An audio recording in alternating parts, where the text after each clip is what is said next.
Olá pessoal, aqui é o professor Marcos em mais uma videoaula aí. Sejam todos bem-vindos. Mais uma aula de Química, no qual estamos tratando o assunto modelo atômico.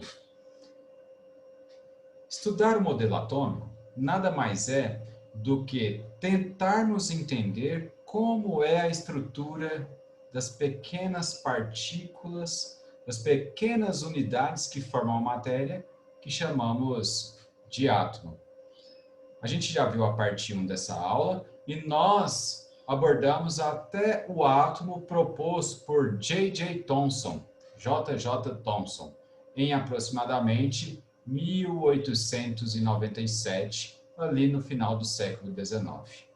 Hoje, iremos avançar um pouquinho até chegarmos no átomo proposto por dois cientistas, átomo de Rutherford unido aos postulados ou às ideias de Bohr.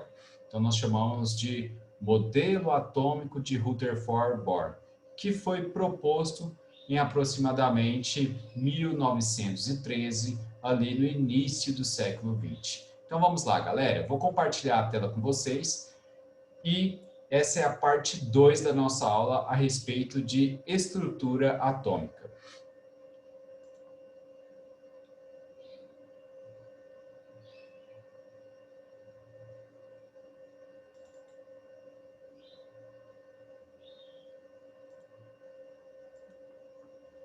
Vamos juntos aqui.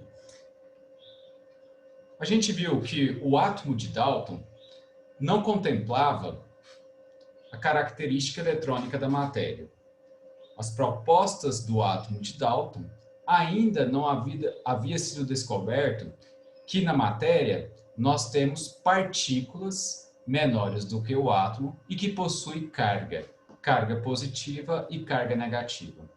Houve-se, com o passar do tempo, após a ideia de Dalton, ali por volta de 1803, novos experimentos tentando desvendar a estrutura da matéria, bem tudo aquilo que compõe a matéria, as unidades fundamentais, que são os átomos, e com esse estudo foi descoberto partículas menores do que o átomo, portanto, denominadas partículas subatômicas. As partículas subatômicas estão inseridas lá no átomo. Um dos grandes experimentos que foi possível, a partir do experimento, detectarmos a presença de partículas subatômicas foi o chamado experimento do tubo de raios catódicos. Tubo de raios catódicos, como é colocado aqui nesta imagem que vocês estão vendo, é um tubo de vidro no qual nós temos aqui no interior desse vidro gás sobre uma condição de baixíssima pressão. Nas extremidades desse tubo foram conectados eletrodos ligados diretamente a uma bateria, ou seja, foi conectado ali dentro do tubo eletrodos no qual tínhamos ali uma diferença de potencial, uma voltagem. Então, nas extremidades, tanto do lado esquerdo quanto do lado direito, foi colocado aqui eletrodos ligados diretamente a uma bateria, uma fonte de eletricidade. Observou-se que no escuro houve a formação de um feixe, formado aqui a partir dos átomos que compõem o gás que está aqui dentro deste tubo. Foi colocado aqui na parte superior e na parte inferior aqui ímãs. Ímã, carga positiva e carga negativa. Ou melhor dizendo, a carga negativa na parte superior e a carga positiva de um ímã na parte inferior dessa ampola de vidro. No escuro observou-se um feixe com declínio para o lado positivo do ímã, observado por esse feixe de coloração verde aqui. Com essa observação, foi então descoberto que a matéria possui uma característica elétrica, e mais precisamente com carga negativa. Essas partículas negativas que compõem os átomos foi denominado de elétron, que vem lá de um termo mais antigo, elétron. Essa partícula, então, compõe o átomo. Lá, até o átomo proposto pelo modelo de Dalton, não havia sido proposto nenhuma partícula subatômica com carga. Logo, a partir da descoberta, a partir desse experimento, foi então proposto um novo modelo atômico proposto por J.J. Thomson, no qual o átomo ele é constituído de uma massa positiva e dentro dessa massa positiva, como está demonstrado nessa imagem, nós temos aqui elétrons incrustados. O modelo atômico de J.J. Thomson ficou popularmente conhecido como modelo atômico do pudim de passas. Pudim de passas referente a quê? Qual é essa analogia? Veja bem, pudim de passas não é tão comum aqui, então vou associar algo que é mais presente aqui no nosso cotidiano, que é o panetone. O panetone de frutas cristalizadas. Nós temos uma massa, né? O pão é uma massa, e as frutas cristalizadas, fazendo analogia ao modelo atômico, seriam os elétrons incrustados nessa massa positiva. Para podermos, então, recordar do modelo atômico de Thomson, iremos lembrar do nosso panetone. Ou também o proposto pelos livros, escritos aí pelos livros, que é o modelo do pudim de passas. O pudim associando a massa do átomo e as passas associando aos elétrons. O átomo é maciço e constituído por um fluido com carga positiva, no qual estão dispersos os elétrons. O experimento que permitiu isso foi o experimento do tubo de raios catódicos, que está proposto nessa imagem aí que vocês estão vendo. Esse tubo de raios catódicos foi primeiramente proposto esse experimento por Crookes, William Crookes. Então, Thomson pegou esse experimento e tentou então desvendar a estrutura do átomo, no qual ele fez algumas propostas. Fez algumas propostas para o modelo atômico. Esse daqui é o tubo de Crookes, certo? Nós temos aqui dentro, nessa imagem, observamos que nós temos aqui um gás rarefeito, é colocado aqui um gás sob baixíssima pressão, uma diferença de potencial nas extremidades aqui deste tubo, lado positivo e lado negativo de um ímã. Percebeu-se, então, uma atração do feixe dos átomos desse gás para o lado positivo, o que indica que no átomo nós temos partículas negativas, tá? Algumas observações. Vamos lá. Os raios eram partículas, corpúsculos menores que os átomos. Ou seja, descobriu-se algo menor do que o átomo. Falar que o átomo é a menor partícula da matéria já não se sustentava. Os raios apresentavam carga elétrica negativa. Essas partículas foram denominadas de elétrons. O tubo de televisão, como está nessa imagem aí, é uma versão complexa de um tubo de raios catódicos. Embora a televisão já fosse, em 1927, uma realidade em laboratório, apenas em 1947 que receptores de TV foram produzidos em escala industrial para uso doméstico. Então, tivemos o novo modelo de Thomson. Após essa data, estávamos lá em aproximadamente 1897, início ali do século 20, então tivemos outras descobertas a partir de outros experimentos. Uma nova descoberta se arremete a dois físicos, Goldstein e Rutherford. Goldstein e Rutherford, com estudo aí de tubos de raios, eles acabaram descobrindo que houve um aparecimento de um feixe luminoso no sentido oposto ao dos elétrons. Então, aquele feixe luminoso que vimos agora em atrás no experimento anterior, foi então observado que tinha-se, na verdade, dois feixes. Um feixe no qual era formado pela atração de partículas no interior de um tubo atraídas pelo polo positivo e partículas positivas que eram atraídas pelo polo negativo.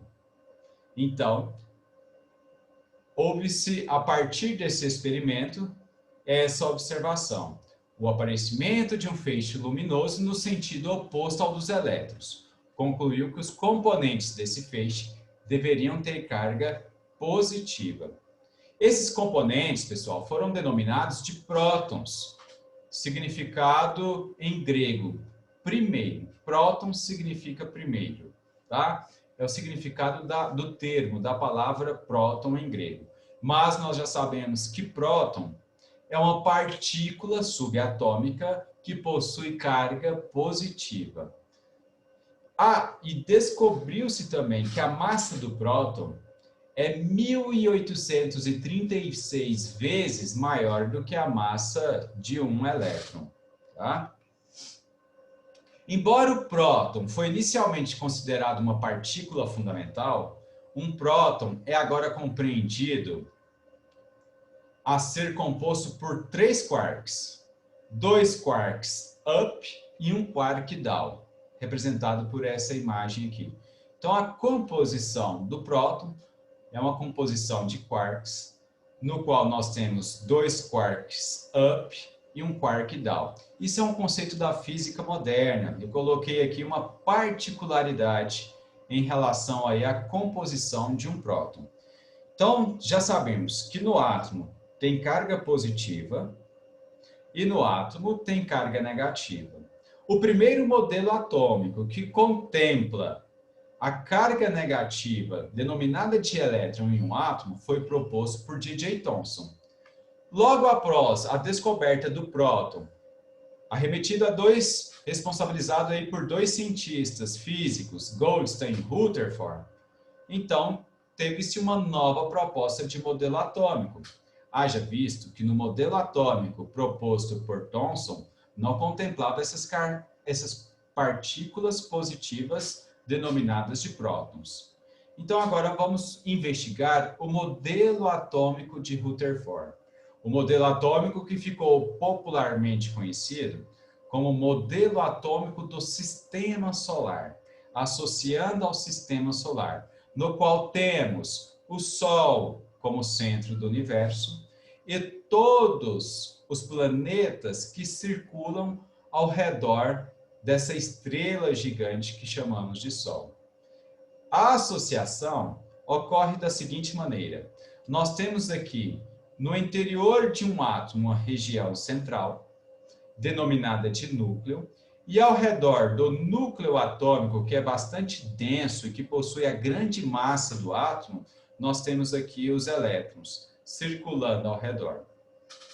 Veja bem, o que será que deve-se o fato dessa proposição de Rutherford em relação a essa região central do átomo chamada de núcleo atômico? Teve-se um experimento de Rutherford, que ficou bastante popular na época, que foi o bombardeamento da finíssima lâmina de ouro. Naquela época, já havia sido descoberto a capacidade de elementos químicos em emitir radiação, certo? O decaimento radioativo.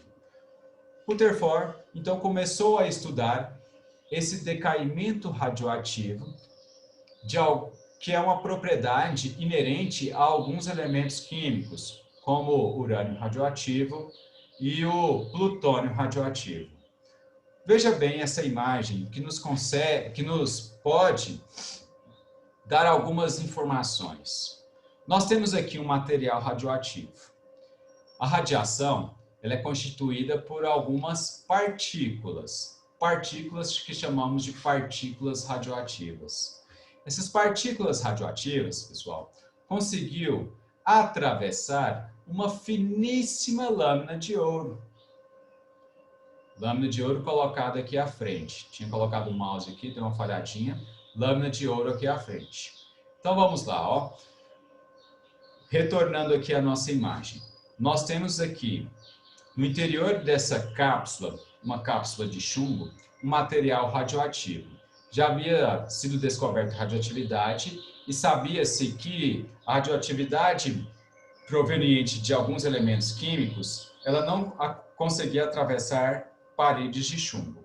Então, essa radioatividade, ela primeiramente passou por um pequeno orifício até atingir uma finíssima lâmina de ouro maciça. Observou-se que grande parte dessa radiação conseguiu atravessar essa fina lâmina de ouro. E aqui nós temos uma lâmina, essa prateada de cinza, de sulfeto de zinco, que foi capaz de detectar a presença dessa radiação denominada de radiação alfa. Então, observem a leitura aqui.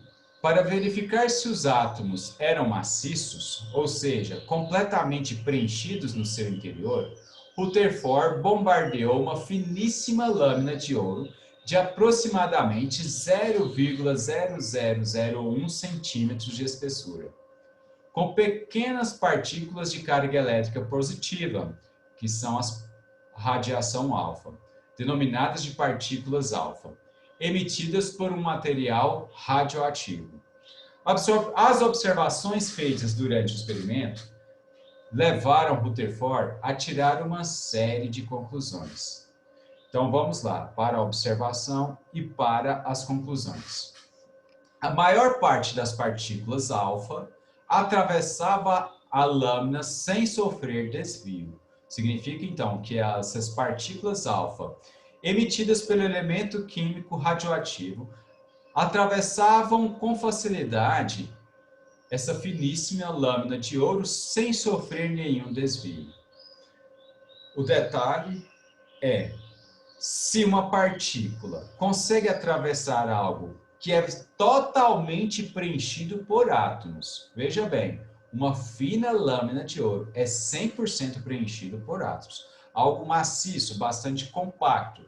Já sabíamos que os metais, os átomos que compõem uma estrutura metálica, estão muitíssimo próximos uns dos outros. Portanto, há de se esperar que não tenha espaços vazios. Mas se essa radiação conseguiu atravessar com facilidade uma finíssima lâmina de ouro, a ideia de Rutherford foi: no átomo existe espaços vazios.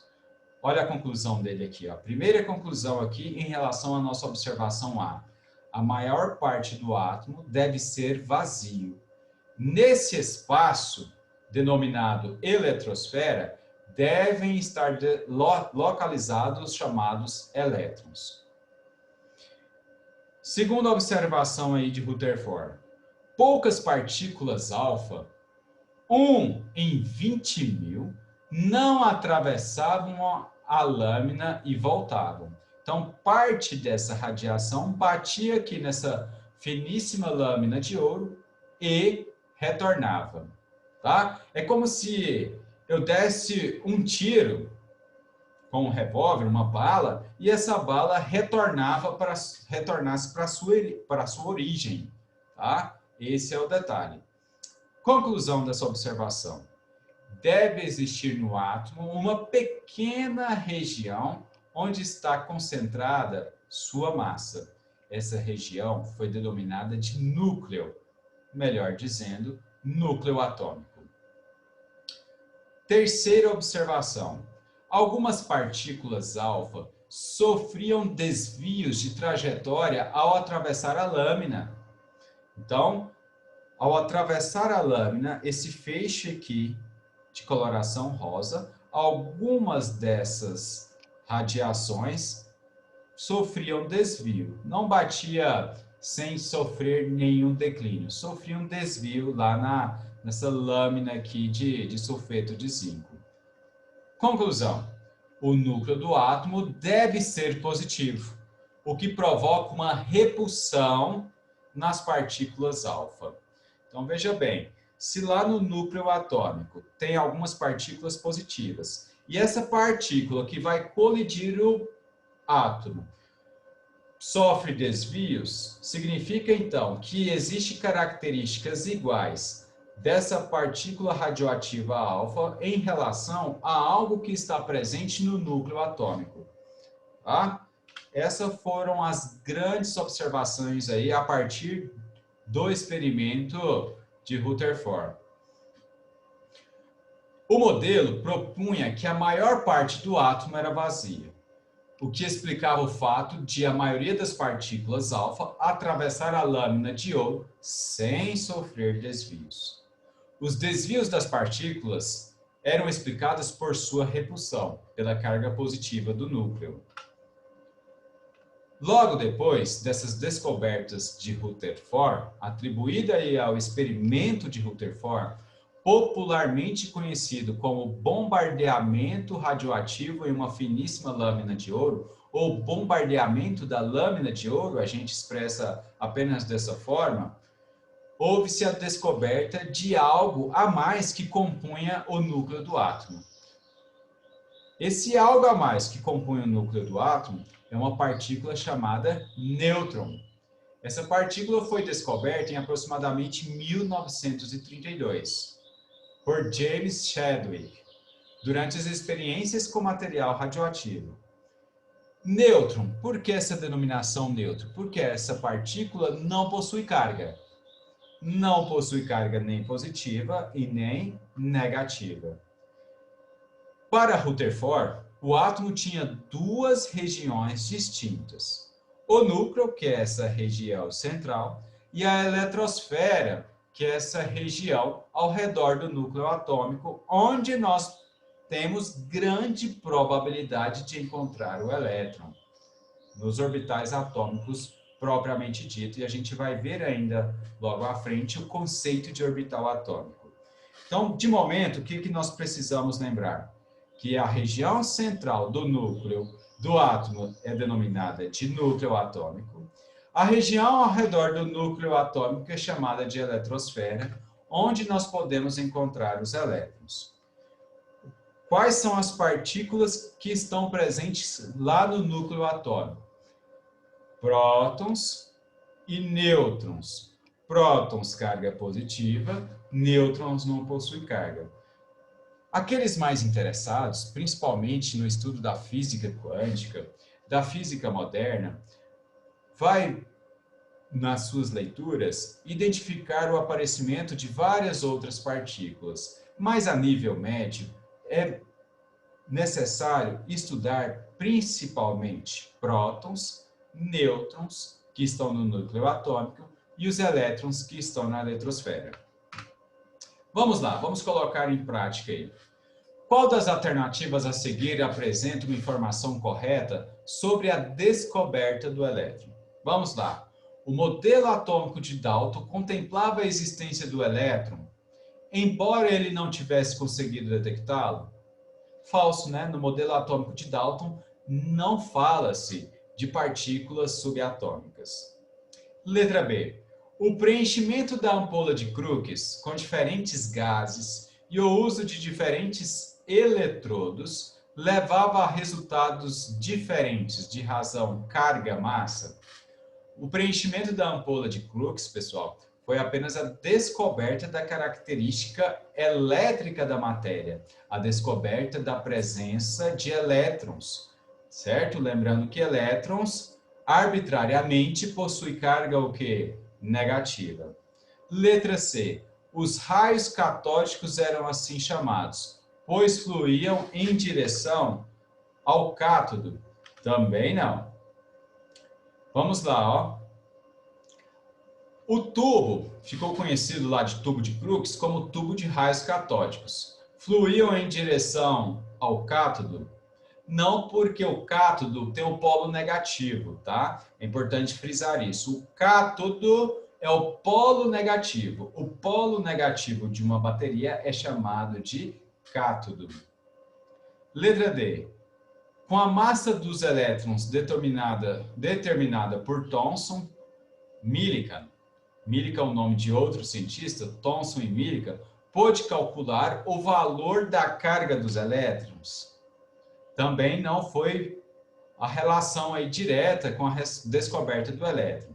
E letra E, os raios catódicos sofriam a influência de campos eletromagnéticos. E esse fenômeno foi crucial nos experimentos de Thomson. Sim, isso daí foi crucial e a gente pode retornar aqui lá no tubo de raios catódicos, no qual eu falei que existiam ímãs. Ímã na parte superior e na parte inferior do tubo de raios catódicos. Olha aqui o tubo de raios catódicos. A carga negativa aqui em cima e a carga positiva aqui embaixo, ou seja, a influência de um ímã. Observou-se, então, que o feixe era atraído pelo polo positivo do ímã. Ok? Retornando lá ao nosso material, aonde estávamos.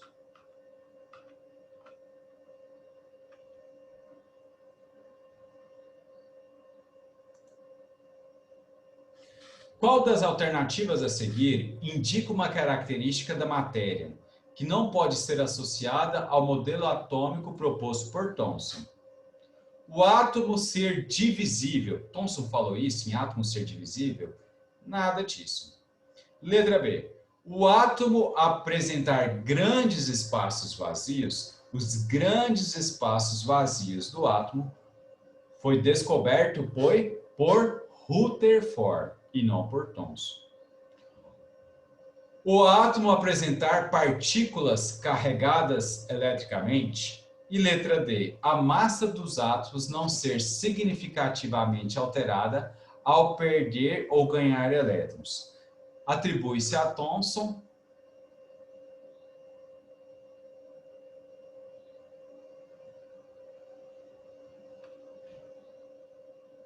Qual das alternativas? Vamos fazer a leitura aqui. Qual das alternativas a seguir indica uma característica da matéria que não pode ser associada ao modelo atômico proposto por Thomson? Letra B. Recapitulando aqui, houve uma pequena abordagem aqui. O termo que me fez colocar aqui em dúvida foi assim, uma característica da matéria que não pode ser associada ao modelo atômico de Thomson. Não pode ser associado ao modelo atômico de Thomson, letra B, o átomo apresentar grandes espaços vazios, porque associa-se a Rutherford. O átomo ser divisível é de Thomson? Sim, é de Thomson, porque ele identificou a presença de partículas menores do que o átomo, tá? O átomo apresentar partículas carregadas eletricamente, sim, foi a primeira ideia de elétrons lá no átomo. E letra D, a massa dos átomos não ser significativamente alterada ao perder ou ganhar elétrons, também sim.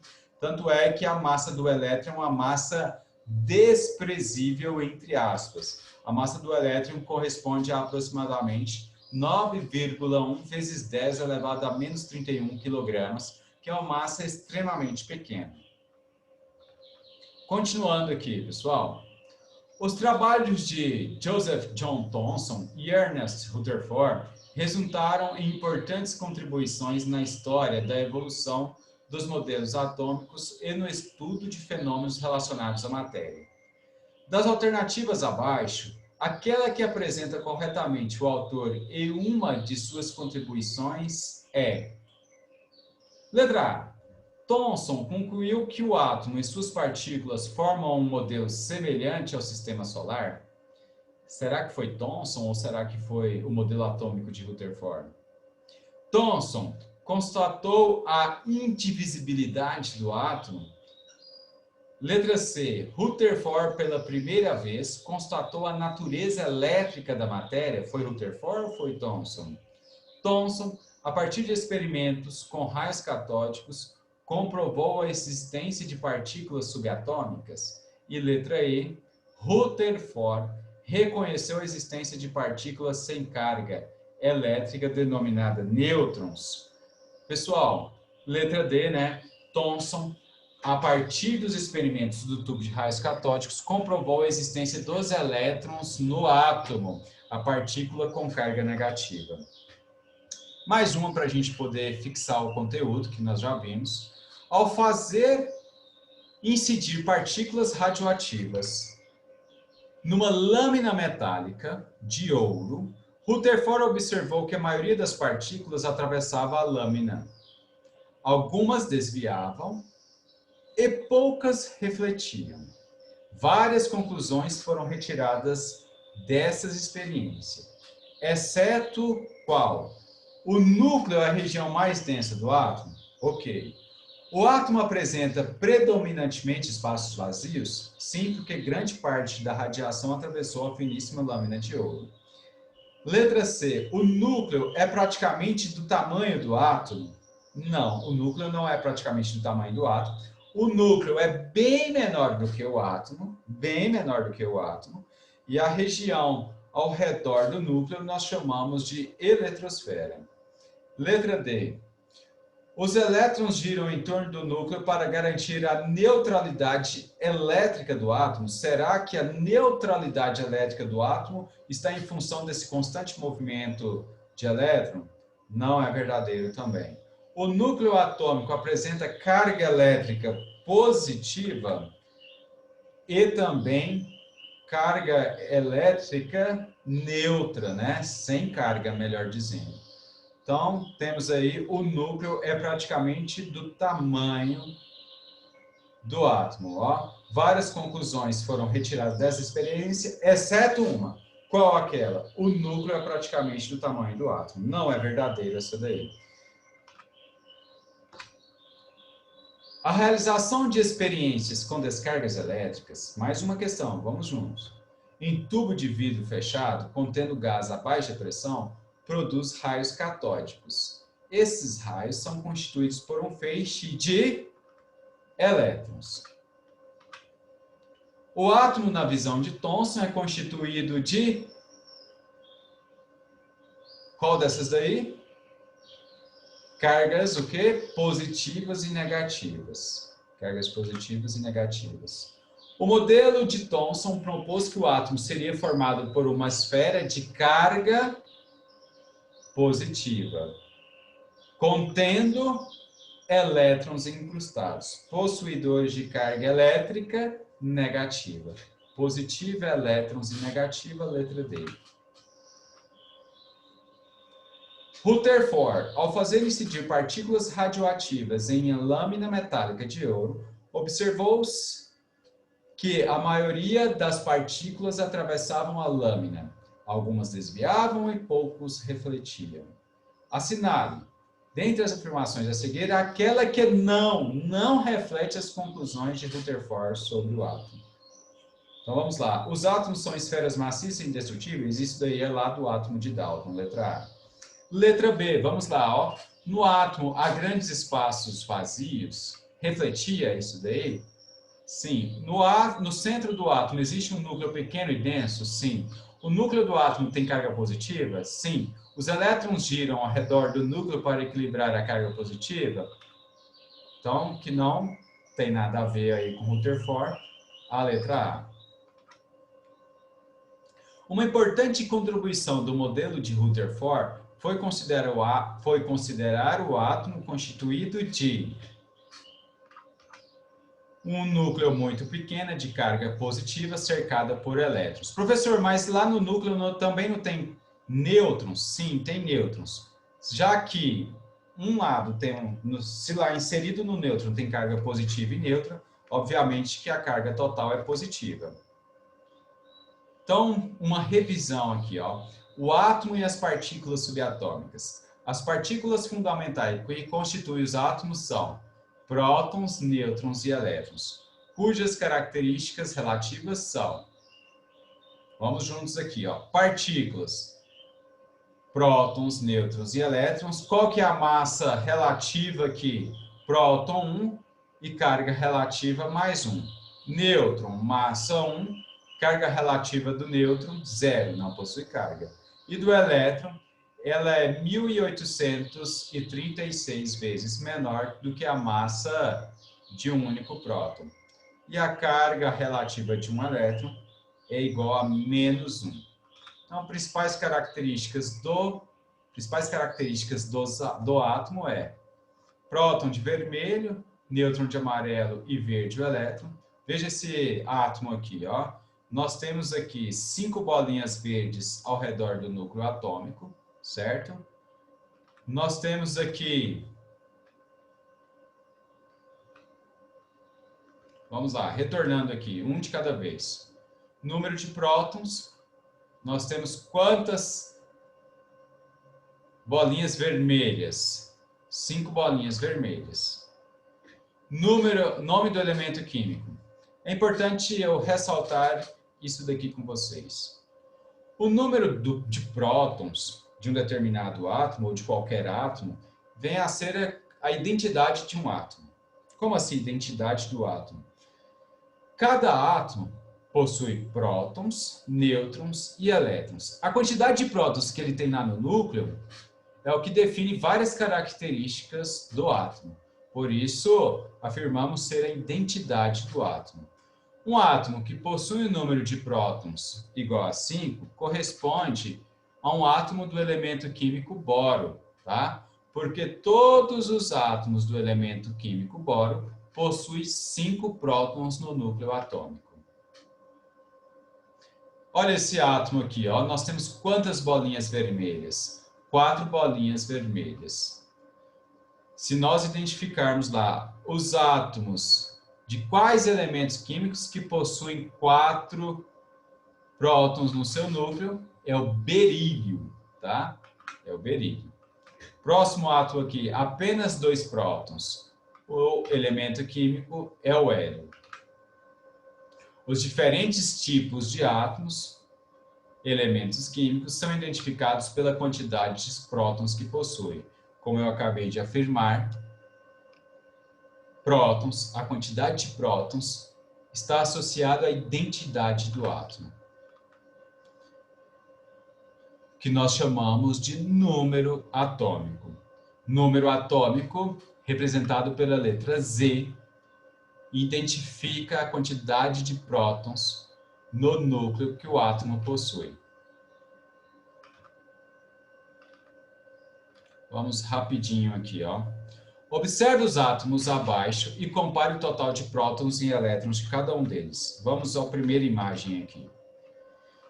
Nessa primeira imagem aqui, identificamos que esse átomo possui 5 bolinhas vermelhas e 5 bolinhas verdes que correspondem aos elétrons. 5 bolinhas vermelhas e 5 bolinhas verdes. Nesse outro aqui nós temos 4 bolinhas vermelhas e 4 bolinhas verdes. Neste outro aqui nós temos 2 bolinhas vermelhas e ao redor dele nós temos 2 bolinhas verdes. Como os átomos são sistemas eletricamente neutros, significa que a quantidade de prótons é igual à quantidade de elétrons. Retornando aqui a imagem para ficar bem expressado isso daqui. A quantidade de prótons é igual à quantidade de elétrons. Para os átomos, pessoal, no seu estado fundamental, nós iremos estudar os íons também, que são espécies químicas que possuem carga, que podem ter carga positiva e carga negativa, tá? Os íons com carga positivas nós chamamos de cátions e os íons com cargas negativas nós chamamos de ânion. Cátion positivo, ânion negativo. Os átomos, no seu estado fundamental, ele é neutro. Vamos entender então o que significa o termo neutro. Neutro para nós é quando a quantidade de prótons no núcleo atômico de um átomo é numericamente igual à quantidade de elétrons situado na eletrosfera desse elemento químico ou do átomo, ok? Isso é um átomo neutro. Se um átomo neutro possui 4 prótons, significa que ele tem 4 elétrons. Se um átomo neutro possui 5 prótons, significa então que ele possui 5 elétrons. Porque nós sabemos que o que anula a carga de um próton é a carga de um elétron. O que anula a carga de um elétron é a carga de um próton, vice-versa. Retornando aqui à nossa tela. Observe, então, este átomo. Ele é neutro pelo fato de possuir 5 bolinhas vermelhas e 5 bolinhas verdes. Ok? A massa de um átomo. Como que nós podemos chegar à massa atômica? Massa do átomo, ou melhor dizendo, gente, é número de massa, não massa atômica. A gente ainda vai ver massa atômica. Número de massa de um átomo, número de massa. O número de massa de um átomo nós simbolizamos pela letra A. O número de massa de um átomo é a somatória de prótons mais nêutrons que estão situados lá no núcleo do átomo. Tá? Supondo aqui que um determinado átomo possui um número de prótons igual a 4 e um número de nêutrons igual a 5. Então, o número de massa desse átomo vai ser 4 mais 5, que é igual a 9. Número de massa, tá? Não é massa atômica, e sim número de massa. Então, A, que é igual a Z mais N, 4 mais 5, que é igual a 9. Tá? O número de massa desse elemento químico é igual a 9. Apenas para colocar em prática, vamos juntos aqui. Ó. Um átomo nêutron tem 15 elétrons, 16 nêutrons. Seu número de massa é... Gente, se ele é neutro, significa que a quantidade de prótons é igual à quantidade de elétrons. Se ele possui 15 elétrons, significa que ele também possui o quê? 15 prótons. No enunciado, afirma-se que ele tem 16 nêutrons, portanto, 15 mais 16, 31. Letra I. Por hoje é só, pessoal. Chegamos aqui até o número de massa dos elementos químicos. Massa ou número de massa dos átomos. Na maioria das vezes, a gente trata átomo e elemento químico como dado sinônimo, ok? Massa, A, que é igual a Z mais N. A é a massa, Z, número de prótons, N, número de nêutrons. Átomo, no seu estado fundamental, ele é eletronicamente neutro. A quantidade de prótons é numericamente igual à quantidade de elétrons. Por hoje é só, pessoal. Muito obrigado a todos e até a próxima videoaula.